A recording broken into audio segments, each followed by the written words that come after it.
Yes, we would expect one of four options when we collect a Kleeneze catalogue off the doorstep. One is the catalogue has been left there for us and hasn't been looked at. One is the Kleeneze catalogue is left there for us and we can tell that it's been disturbed in some way because the items are in the bag in a different order.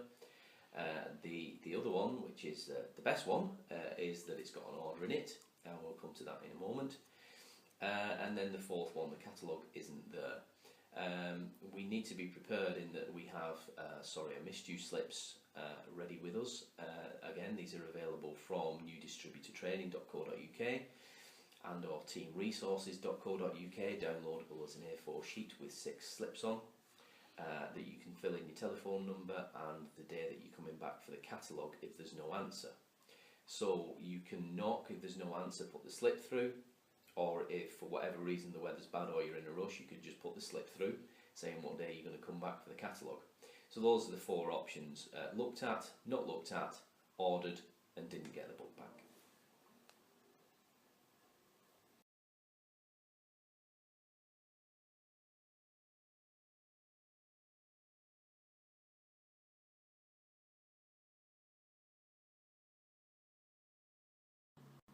Yes, this is important. You must check the catalogue as you pick it up from the step. You cannot just walk down the street picking catalogues up, putting them in straight into your shoulder bag. You need to check primarily for the presence of the order form. So if the catalogue's been looked at, you may not be able to see the face of the order form, so you need to find it because it may have an order on it. And sometimes customer writes an order and for whatever reason we haven't got to the bottom of this, people forget to put the name and address on it. Maybe they're a little bit secretive. I had a customer for 4 years, I didn't know the name because they never put the name even though they put their address. But the important thing is the address. Because if you pick an order up and you don't know where you got it from, you can't deliver it. And if you can't deliver it, that's lost profit. You might as well not have had the order. So check the order form, the presence of the order form and the degree of completion of the order form primarily. You may decide for purposes of your business and your efficiency that you want a telephone number to be able to get in touch with the customer. It does make good sense, especially if you're working on foot or push bike and you haven't got the facility to keep going back if you miss a customer. Having a telephone number means you can have a single organised delivery appointment that won't go wrong. So if you've made that decision that that's important to you and you pick up an order form off a doorstep that hasn't got a telephone number, you can knock and ask for the telephone number. If there's no answer when you knock, we do an alternative slip called a thank you for your order slip that you can put through, either asking the customer to ring you to find out what the delivery date is or telling them what the delivery date is. So maybe you haven't got a definite arranged delivery date, but the customer may have had a slip to say expect you on Friday evening. I do that regularly, so that when I go out with a batch of orders, maybe 90% of them are organised and the 10% have been advised in some way, whether it's a message left on an answering service or a slip through the letterbox.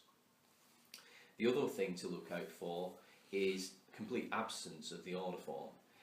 Now if it's rainy or you're in a rush, you don't want to be spending too long in a client's driveway or at a client's gate or on the doorstep looking for the order form. So if you can't immediately see the order form, turn the day slip over or take one of your sorry I missed you slips out of your pocket and just quickly scribble the address, even if it's just the number and the first 3 letters of the street, and then slip that into the catalogue so that it looks like any other looked at catalogue, so that when you get home you will pay attention to that, and if you do find a hidden order form tucked away in the catalogue and for whatever reason it's got an order but no address, you know the address. You can also maybe record that in your recording system as rather than looked at as a no order form, because that could mean that the customer maybe started completing the order form and then thought they didn't have the money, and then took the order form out, and that may be a potential order 4 weeks later when you go back again. So that those things are really important. The presence of the order form, the level of completion of the order form.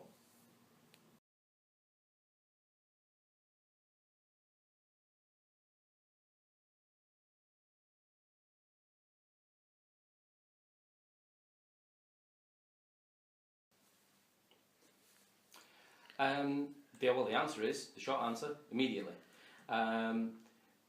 Depending on whether you put all the catalogues out on day one, there's two possible scenarios. You put all the catalogues out on day one, say for example that's 200, you've been for 200 catalogues today, and minus stragglers you've got in excess of 100. You need to prepare those catalogues and put them straight back out. If you decided that you wanted to operate your business in more bite-sized chunks but a little amount daily, we may have recommended that you split the sets in half, in which case you've just been to collect half of your catalogues and the other half are coming in tomorrow.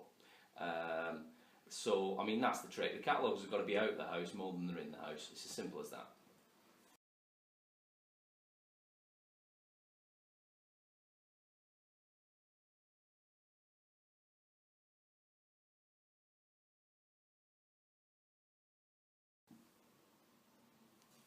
Two answers. One is loads, and the other one is all of them. You possibly started the business with in the region of 200 catalogues. If you did, we suggest putting those out at least twice a week. If you have qualified for any bonuses in the form of free catalogues, again we would say add them to your set, get them out as much as possible. It depends very much on your business plan, which you should have discussed with us at this point, where we will have maybe agreed some targets on how many catalogues per week, and therefore, depending on your set of catalogues, how many times per week that set needs to go out. I mean, any given set of catalogues can go out of the house at least 3 times a week.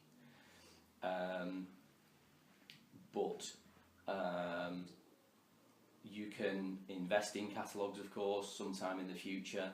You can qualify for free catalogues, so there should never be a problem. And if you're wanting to do this full time, or you're wanting to give it everything you've got, we just suggest putting them out as much as possible, because you don't know your numbers for your area or your averages for your area until you've done, I would say, 1,000 houses at least. So get your first 1,000 houses done as quickly as possible.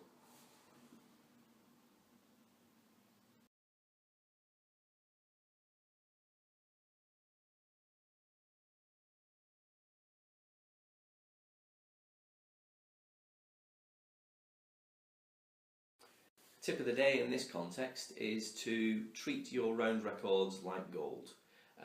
They are incredibly important to your business. As mentioned previously, what you're doing is market research. You're looking to find out who's going to buy off you this month, but also who may be more likely to buy off you next month. We recommend using the round record book that comes from Kleeneze in your kit. You can order further ones from Kleeneze or from Bid's webshop. Kleeneze didn't have one of their own when I joined the business, so I followed my upline's recommendation and used the Bid's webshop round book. This gives you the facility to record several hundred houses in one book with the future drops adjacent, so you have a complete history for every household side by side in the book. That comes with its negatives. That book becomes so valuable you must not lose it. If it gets wet in the rain, you must dry it out and check if any ink has faded. You redraw over it. I now have evolved a system where I use loose pages to record, certainly blanket dropping. But you still have to treat them valuable, because if you haven't got the record of your first drop, how are you going to know which houses to go to on your second drop from the results, i.e. the not looked at, ordered and lost catalogues? So that's the tip. Treat your round records, in whatever form they may be, like gold.